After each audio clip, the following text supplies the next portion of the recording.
தமிழக வெற்றி கழகத்தின் தலைவர் விஜய் அவர்களுக்கு கிடைத்த மிகப்பெரிய ஒரு வெற்றியாக பார்க்கப்படுகின்ற செய்தி, தமிழகத்தில் இளைஞர்களுக்கும் பெண்களுக்கும் அதிக அளவு நம்பிக்கையை விஜய் அவர்கள் ஏற்படுத்தியுள்ளார்.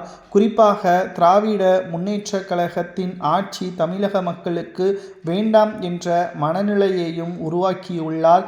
2026 சட்டசபை தேர்தலில் திமுகவை பொறுத்தளவிற்கு ஆட்சி அமைக்க கூடாது என்பதுதான் மக்களின் முழுமையான எண்ணமாக இருக்கிறது.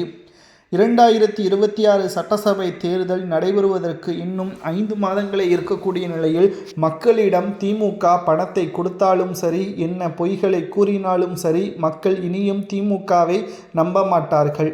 தோல்வி அடைந்து எதிர்க்கட்சி அந்தஸ்து இழந்து திமுகவை மக்கள் தமிழகத்தை விட்டு விரட்டியடிப்பார்கள். முதல்வராக விஜய் அவர்கள் பொறுப்பேற்றுவிட்டால் அடுத்த 15 வருடங்கள் முதல்வராக விஜய் அவர்கள் தான் தொடர்வார். 15 ஆண்டுகளுக்கு பிறகு திமுக முதல்வராக வருமா என்று கேட்டால், 15 ஆண்டுகளுக்கு பிறகு திமுக கட்சியே தமிழ்நாட்டில் இருக்காது. அதாவது இதற்கு முன்னால் காங்கிரசிற்கும் திமுகவிற்கும் போட்டியாக இருந்த பொழுது எப்படி அதிமுக வந்த பிறகு காங்கிரஸ் சுக்குநூறாக உடைந்து தற்பொழுது திமுகவுடனே ஐக்கியமாகியதோ, அதே நிலைமைதான் 2026க்கு பிறகு திமுகவின் நிலைமையும் ஏற்படும். தமிழக மக்கள் திமுகவின் மீது மிகப்பெரிய ஒரு நம்பிக்கையை வைத்து 2021 சட்டசபை தேர்தலில் ஆட்சி அதிகாரத்தை வழங்கினார்கள். ஆனால் ஸ்டாலின் அவர்களோ என்ன செய்தார்? மக்களுக்கு நன்மை செய்தாரா என்று கேட்டால் அது கேள்விக்குறியாகத்தான் இருக்கிறது.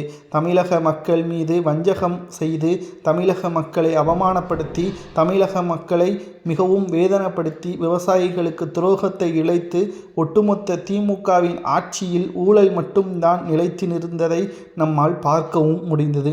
இனியும் திமுகவின் ஆட்சி வேண்டாம் என்ற முடிவிற்கு தமிழக மக்கள் வந்துவிட்டார்கள்.